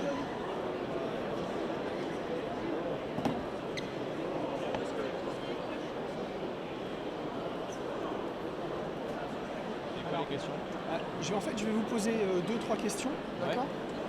Je vais m'arrêter entre deux, je vais les couper. Ouais. Et en fait, après, vous me répondrez aux 3 questions, mais je vous les rappellerai, d'accord? Ah oui, d'accord. Si vous avez une hésitation, vous voyez vous bafouiller, vous arrêtez et vous reprenez. D'accord. Toujours souriant, jusqu'à bien faire le toc, d'accord? Rappelez-moi votre prénom? Louis. Alors Louis, vous êtes étudiant au lycée hôtelier du Touquet. Dites-moi un petit peu d'où venez-vous et pourquoi êtes-vous devenu au lycée hôtelier du Touquet? Très bien, merci. Alors, qu'est-ce que vous y faites concrètement au lycée hôtelier? Quel est le contenu de vos enseignements? Troisième question. Et alors, vous terminez votre formation l'année prochaine. Qu'est-ce que vous faites? Donc là, vous répondez, première question, c'est pourquoi est-ce que vous êtes venu au lycée hôtelier du Touquet? D'accord. C'est bon. Donc je m'appelle Louis, je viens de Saint-Omer. Je suis arrivé au lycée hôtelier après avoir été à la Malassise à Longnes. J'ai fait un bec scientifique, spécialité SVT. Et j'ai toujours rêvé de faire de la cuisine, donc le Touquet était une opportunité pour moi de découvrir la cuisine et de peaufiner mon choix sur la cuisine. Vous avez fait quel diplôme pour rentrer au lycée? Pour rentrer au lycée, donc j'avais mon bac S, j'ai réalisé une mise à niveau. Ensuite, j'ai fait un stage de 4 mois au château de Beaulieu chez Monsieur Meurin. Puis ensuite, j'ai fait une première année l'année dernière où j'ai réalisé un stage de 4 mois à Bagnols-sur-Mer chez Monsieur Borel. Et là, je passe mon BTS en fin d'année, en deuxième année. Alors, regardez-moi bien quand vous parlez. Quel est le contenu des enseignements concrètement? Qu'est-ce que vous faites au lycée? Donc concrètement, au lycée, on réalise beaucoup de TP, que ce soit en cuisine ou en service. Aussi, on a de la théorie. tout ce qui est gestion, économie d'entreprise, économie touristique, droit. Les langues sont très importantes dans notre métier, l'anglais ainsi que l'espagnol, mais aussi l'allemand que je ne pratique pas, que j'ai pratiqué au collège et au lycée de la Malassise. Et pour finir, on a de l'hébergement qui est spécialisé dans l'hôtellerie pure et dure. Alors qu'est-ce que vous faites l'année prochaine? Alors l'année prochaine, je vais réaliser une mention complémentaire pâtisserie avec notre chef pâtissier, Monsieur Le Seu. Et puis ensuite, je pense que je vais voyager dans le monde pour découvrir les nouvelles cultures internationales. Très bien. Merci Louis, c'est parfait.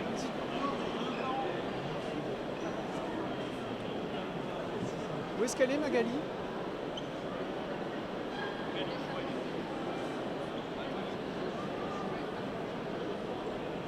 Vous venez, Léonie? Léonie?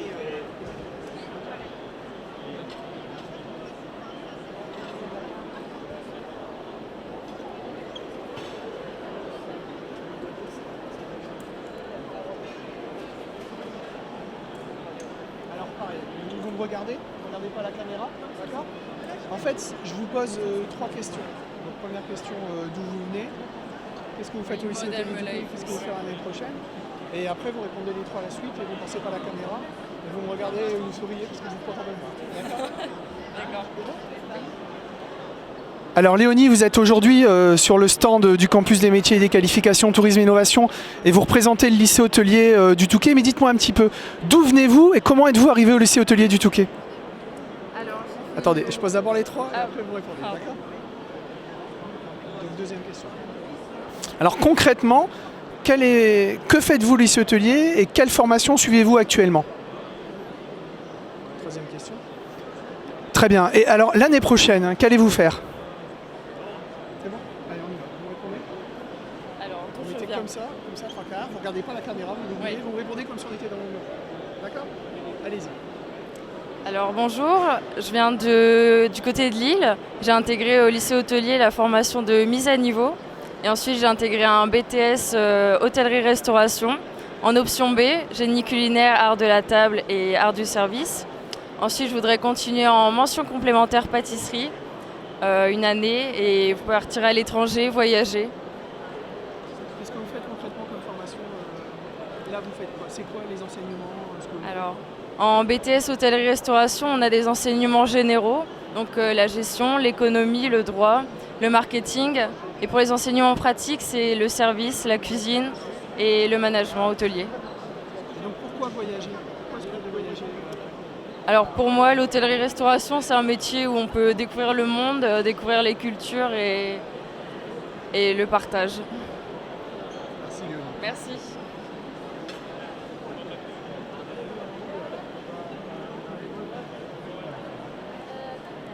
Je peux vous interviewer 2 minutes? Ça vous embête pas? Je vous l'emprunte 2 minutes? Je fais une petite interview, d'accord?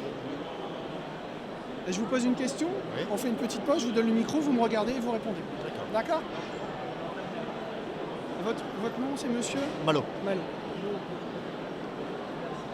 Alors Monsieur Malo, vous êtes aujourd'hui sur le campus des métiers et des qualifications Tourisme et Innovation ici au Salon de l'étudiant. Dites-nous un petit peu l'établissement que vous représentez et les formations que vous présentez ici pour les futurs élèves de votre établissement.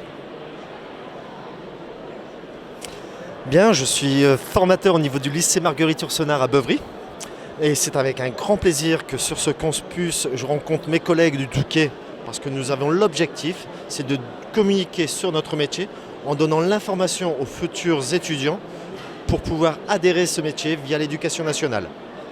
Moi, je représente le lycée Marguerite Yourcenar non seulement pour le domaine éducatif de l'éducation nationale, mais aussi sur le domaine de l'apprentissage via le CFA académique.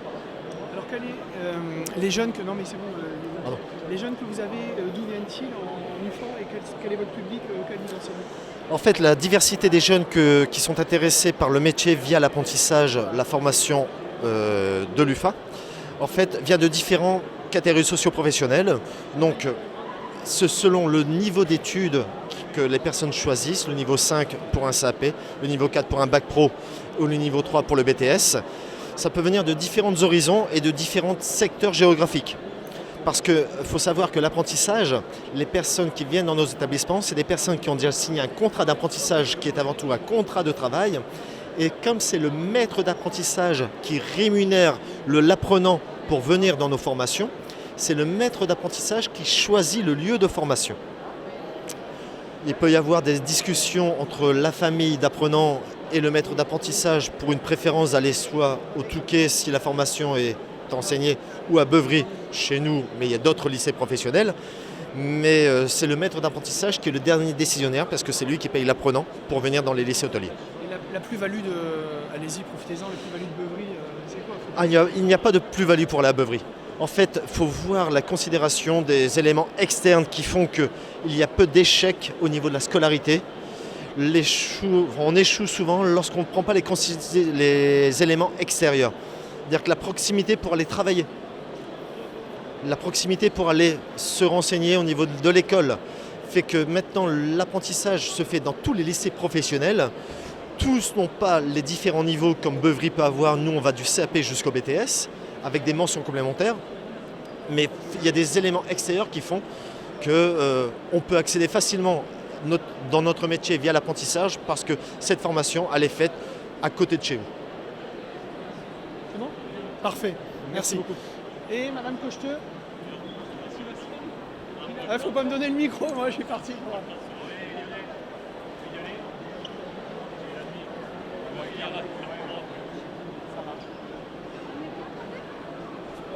T'as mangé une crêpe?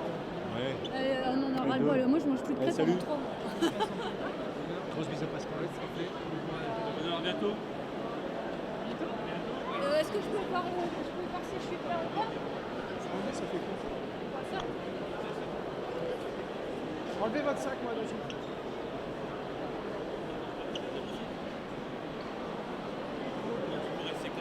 Vous me regardez? On regarde pas la caméra? Donc, j'ai posé première question, je vais dire Madame Cocheteux, vous êtes directrice opérationnelle du campus de métier. C'est quoi le campus de métier? Après, je vais vous dire, mais alors vous travaillez avec des professionnels? Les professionnels interviennent, j'ai posé une question comme ça. Première question, c'est quoi le campus déjà? Et troisième, qu'est-ce que ça apporte? Le campus a été créé, qu'est-ce que ça rapporte? D'accord. Qu'est-ce que ça apporte? Donc sur la première, je dis que c'est un réseau d'acteurs d'établissements de la formation initiale. Ouais. Par contre, je vous posez 3 questions à la suite. Je fais une pause entre deux. Et vous, après, je vous donne le micro, vous répondez les 3 réponses. D'accord. Ah, on ne fait pas une par une? Non, il préfère qu'on fasse comme ça. Je vous les reposerai. Ouais. Si vous bafouillez, vous stoppez tout de suite. Hein, sinon, ça fait pas la télé. Donc vous stoppez, vous faites 1, 2, 3 et vous repartez. Vous vous souvenez? Alors, Madame Cocheteux, vous êtes directrice opérationnelle. Les élèves, ça s'est bien passé. Excusez-moi, Non, mais on va. On joue la comédie, on fait, c'est vrai. Il ne faut pas que je vous regarde en fait. Ouais, mais il faut que vous regardiez. On est au théâtre. Alors, il faut que je dérougisse. Allez, c'est parti. C'est bon? Alors, Madame Cocheteux, vous êtes directrice opérationnelle du campus Tourisme et Innovation. C'est quoi le campus Tourisme et Innovation? Deuxième question, je vais poser la suite. Je vais la reposer, d'accord? Donc, Madame Cocheteux, vous êtes directrice opérationnelle du campus Tourisme et Innovation. C'est quoi le campus Tourisme et Innovation? Donc, deuxième question. Donc, des professionnels sont partenaires des formations au sein de ce campus. Donc, la faculté est également partenaire de ce campus. Je refais. La faculté est également partenaire de ce campus. Troisième question. Donc, au final, le campus Tourisme et Innovation, quelle est la plus-value? Qu'est-ce qui apporte de différent dans tous les dispositifs de l'éducation nationale? Allez, vous me regardez? Je vous regarde bien. Alors, bonjour Monsieur Vasseur. Alors le campus Tourisme et Innovation, c'est un réseau de 7 établissements de formation initiale et continue intégrant l'apprentissage sur le grand bassin de la Côte d'Opale des Hauts-de-France, intégrant autour de la filière hôtellerie-restauration et tourisme. Nos formations vont de la seconde au master et intègrent les métiers de l'hôtellerie-restauration, mais aussi le volet tourisme de nos filières. Le réseau permet un travail en synergie, le développement d'actions innovantes et pédagogiques à destination des élèves, des apprenants, mais aussi des gens en formation, des je reprends, des personnes en reconversion professionnelle ou en formation continue. C'est la deuxième question. Deuxième question. Le campus Tourisme et Innovation est porté par l'Académie de Lille et la région Hauts-de-France, mais intègre dans 50% de sa gouvernance les entreprises. Les entreprises sont représentées soit par les branches professionnelles, telles que l'UMI, les OPCA, telles que la FAFI, mais sont également représentées en propre, notamment les groupes Barrières, Groupe Accor, ou les hôteliers restaurateurs indépendants qui peuvent siéger au comité de pilotage. Notre objectif est de développer avec eux des projets tout au long de l'année scolaire à destination des apprenants du campus. Cette relation permet aux jeunes d'être en prise directe avec leurs employeurs et de connaître au mieux le monde de l'entreprise avant d'entrer sur le marché du travail.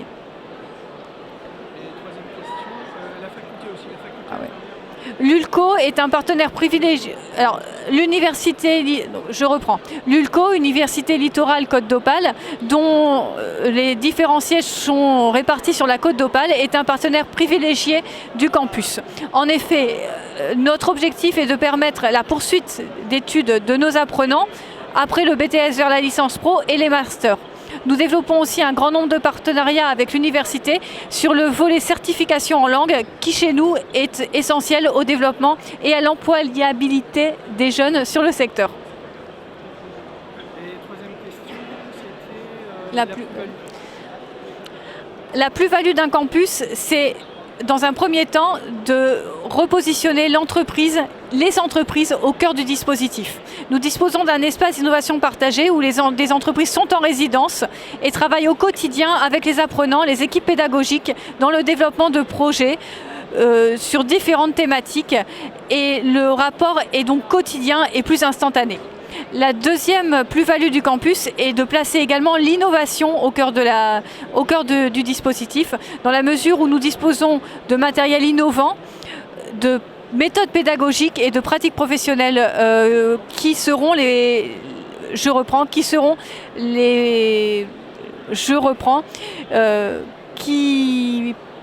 permettent aux jeunes de mieux connaître les pratiques professionnelles de demain.